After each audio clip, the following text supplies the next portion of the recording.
everyone and welcome back to another video. If you are new to my channel, let me introduce myself. My name is Mary Singh and I'm a former cabin crew. I started my career with Jet Airways Airlines and moved to SpiceJet. I was flying as a flight attendant and my experience is almost 7 years of flying experience as a flight attendant.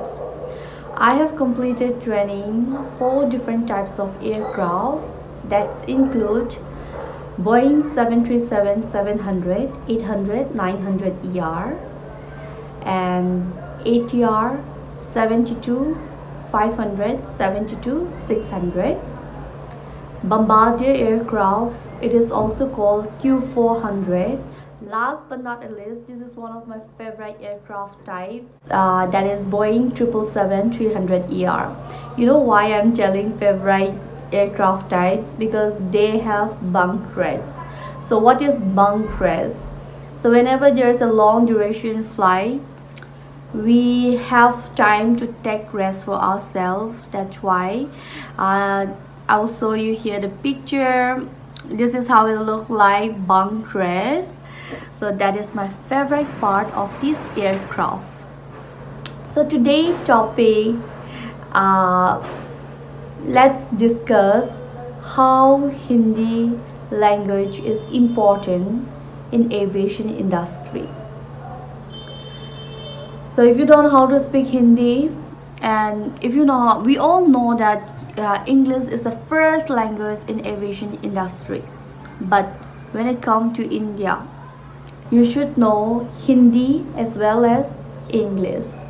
Both languages is very important because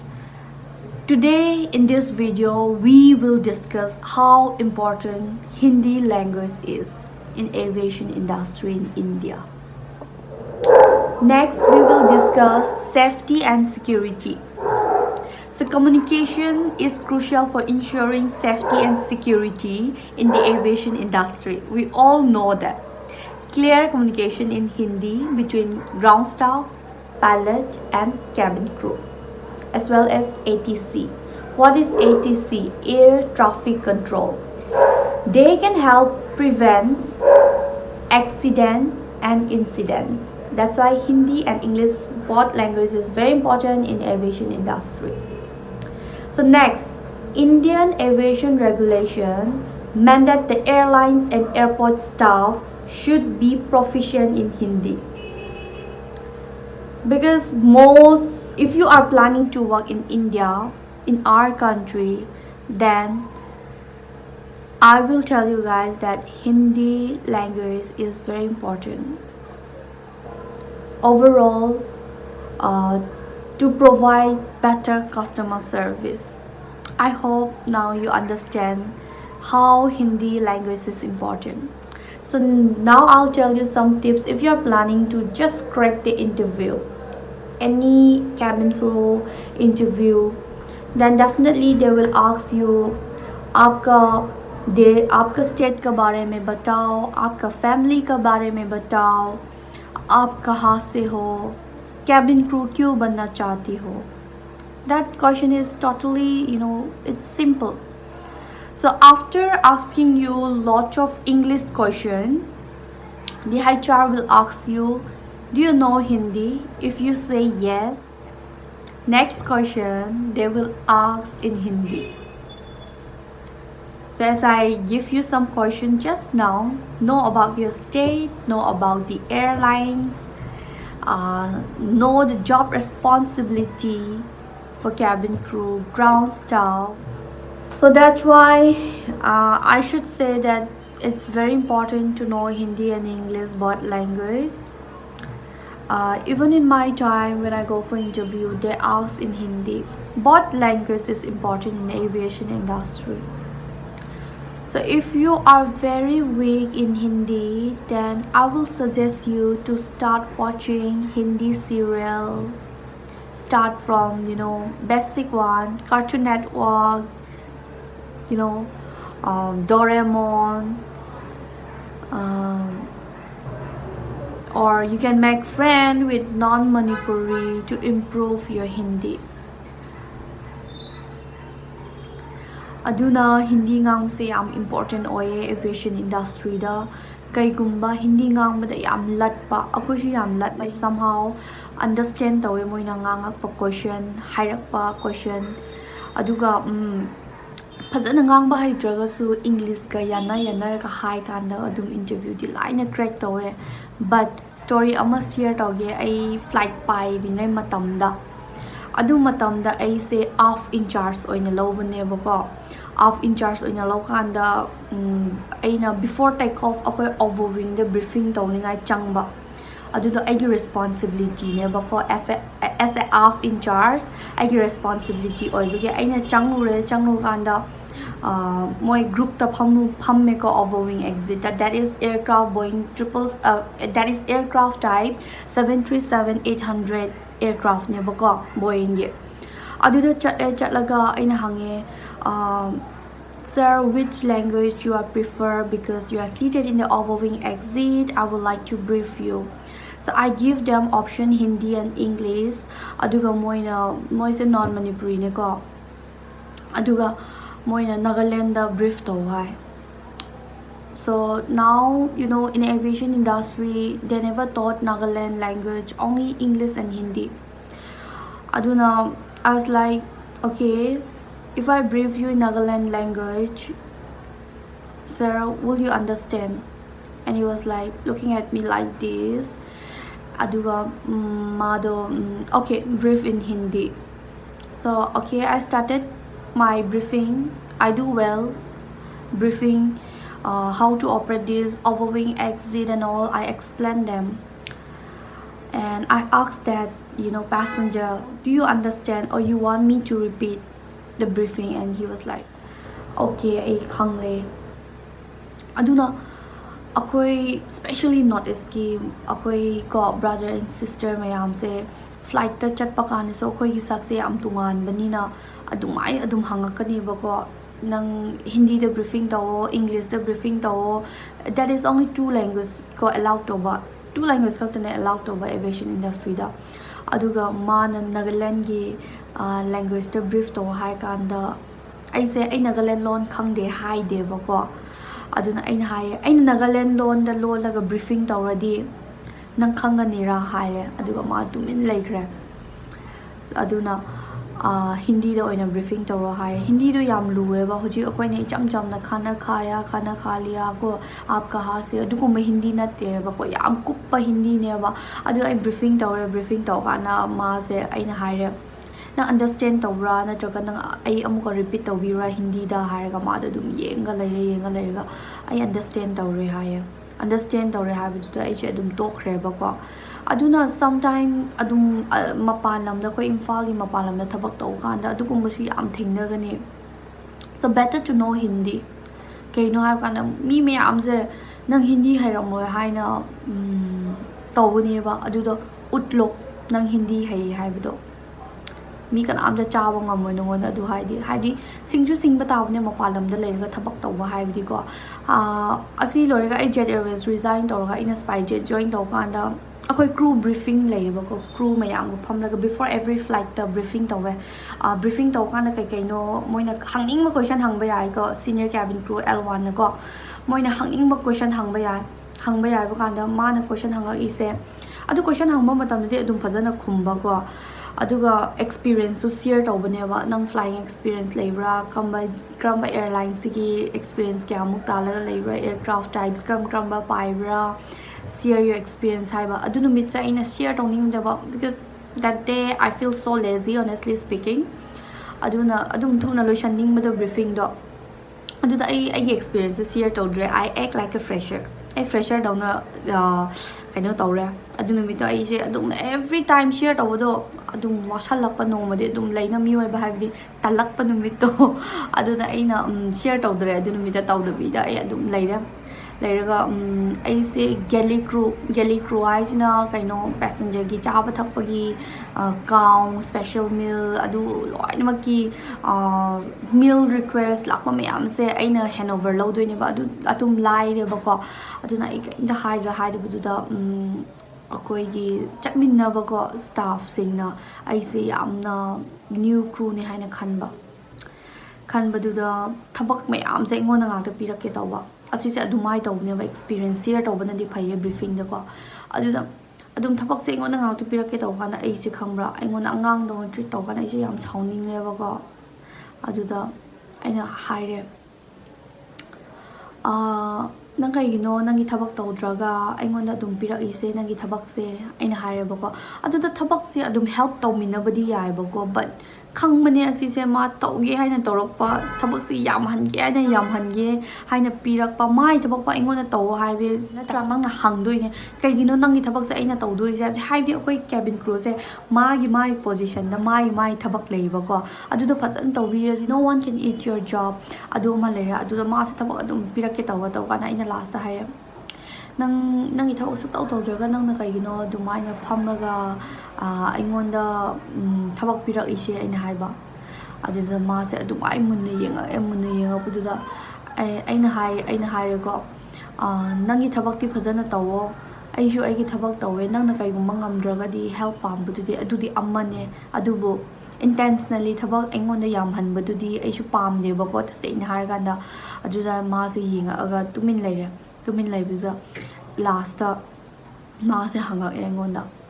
ꯅꯪꯁꯦ experience ꯀ꯭ꯔꯨꯔꯥ ꯍꯥꯏꯌꯦꯀꯣ ꯍꯥꯏꯕꯗꯤ ꯑꯩꯅꯗꯤ direct ꯉꯥꯡꯗꯕꯤꯗ ꯑꯗꯨꯝ ꯂꯩꯅꯀꯣ ꯁꯥꯎꯅꯤꯡꯕꯗꯣ ꯑꯗꯨꯝ ꯊꯕꯛ ꯌꯥꯝꯅ ꯑꯗꯨꯝ ꯄꯤꯕꯗꯣ ꯌꯥꯝ ꯁꯥꯎꯅꯤꯡꯉꯦꯕ ꯄꯦꯁꯦꯟꯖꯔ ꯗꯤꯃꯥꯟ ꯌꯥꯝ ꯂꯥꯛꯑꯗꯤ ꯑꯗꯨꯗ ꯑꯩꯅ ꯍꯥꯏꯔꯦ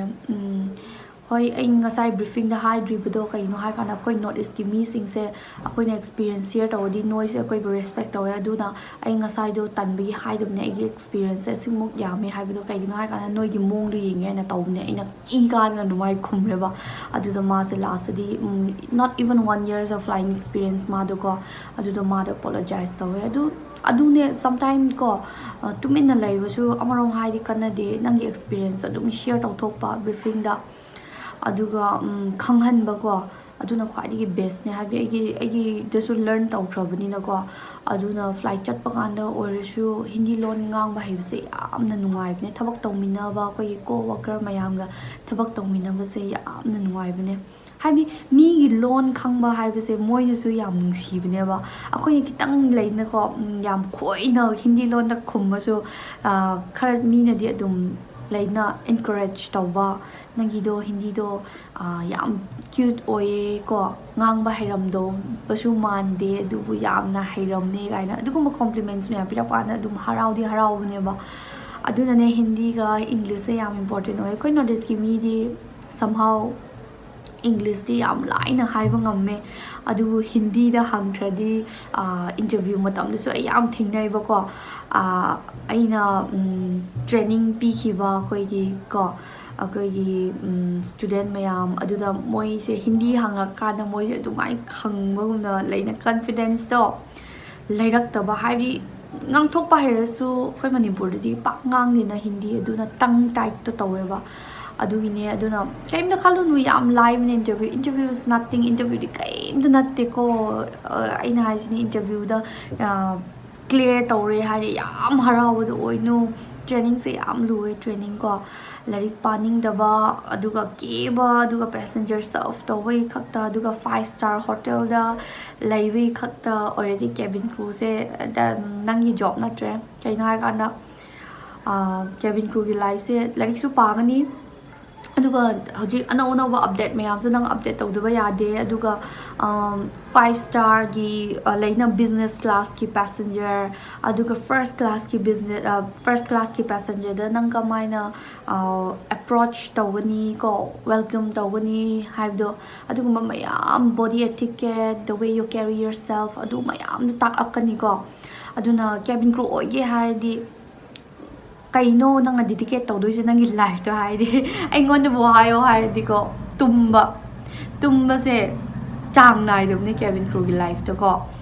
ꯑꯌꯨꯛꯇ ꯐ꯭ꯂꯥꯏꯠ ꯄꯤꯔꯛꯀꯅꯤ ꯃꯤꯗꯅꯥꯏꯠꯇ ꯐ꯭ꯂꯥꯏꯠ ꯄꯤꯔꯛꯀꯅꯤ ꯅꯨꯡꯗꯥꯡꯗ ꯐ꯭ꯂꯥꯏꯠ ꯄꯤꯔꯛꯀꯅꯤ ꯇꯨꯝꯕ ꯐꯔꯛ ꯇꯥꯕ ꯃꯇꯝꯗ ꯐ꯭ꯂꯥꯏꯠ ꯄꯤꯔꯛꯄꯅꯦ ꯑꯗꯨꯕꯨ ꯃꯣꯏꯒꯤ ꯃꯤꯅꯤꯃꯝ ꯔꯦꯁꯇꯤ ꯄꯤꯌꯦꯀꯣ ꯐꯖꯅ ꯔꯦꯁ ꯄꯤꯔꯁꯨ ꯑꯌꯨꯛ ꯉꯟꯇꯥꯗꯨꯗ ꯄꯨꯡ 1 ꯑꯗꯨꯋꯥꯏꯗꯤ ꯔꯦꯁ ꯑꯥꯐꯇꯔꯅꯨꯟꯗꯒꯤ ꯏꯚꯤꯅꯤꯡ ꯐꯥꯎꯕ ꯔꯦꯁ ꯄꯤꯔꯁꯨ ꯃꯤꯗꯅꯥꯏꯠ ꯐ꯭ꯂꯥꯏꯠꯇꯤ ꯑꯗꯨꯝ ꯇꯨꯝꯅꯤꯡꯕꯅꯦꯕ ꯁꯤꯗꯤ ꯌꯥꯗꯕꯅꯦꯕ ꯑꯗꯨꯅ ꯃꯔꯛ ꯀꯩꯗꯧꯋꯤ ꯇꯨꯝꯅꯤꯡꯕꯅꯤꯅ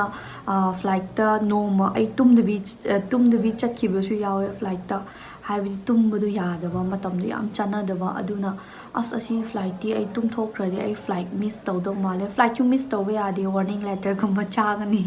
yamna neglect adugumbadi ai entire 7 years of flying experience the letter chawadi I think na diko neglect ki appreciate di adum phange aduna adune appreciation letter yam phangbase promotion chu yam thubane aduga nangna like promotion kawa matamde yamsu thubane aduga yamasu phobne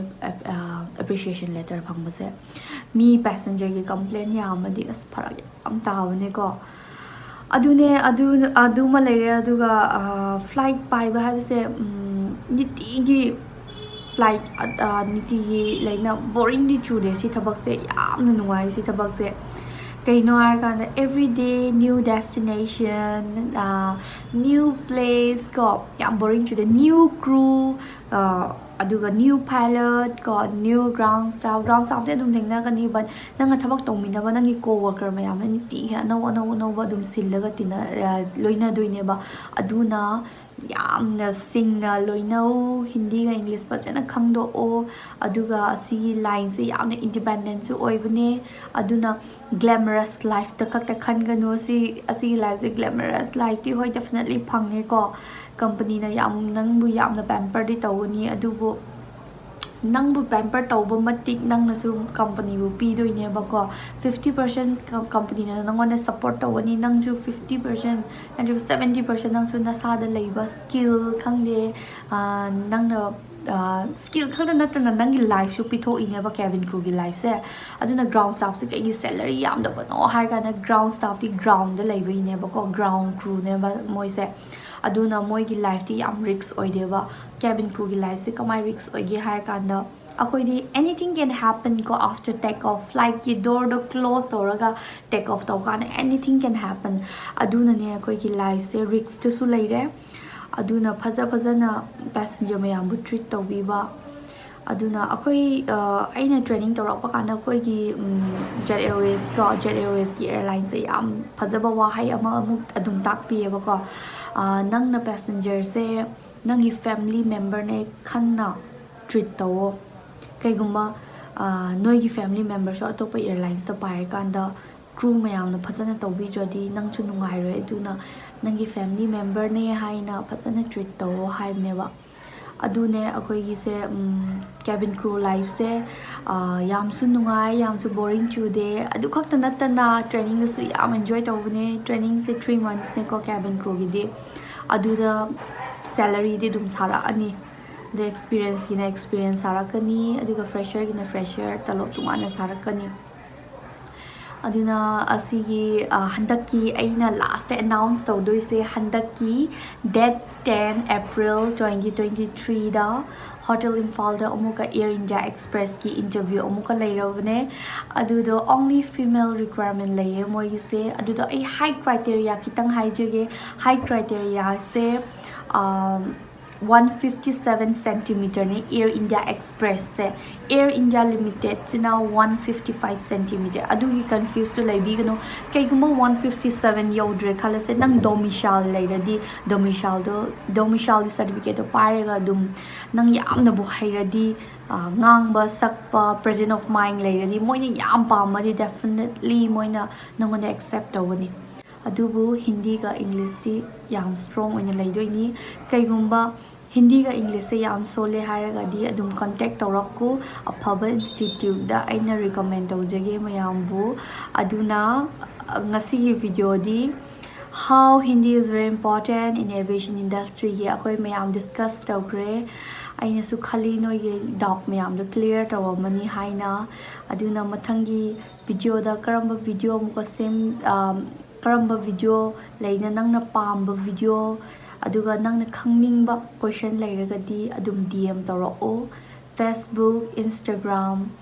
aduda I definitely I adum reply pizarakke khudakta reply piba ngamdrasu adum I reply do adum piraknaba hotnagi kaigumba nangse anawbo already ai video se subscribe tawo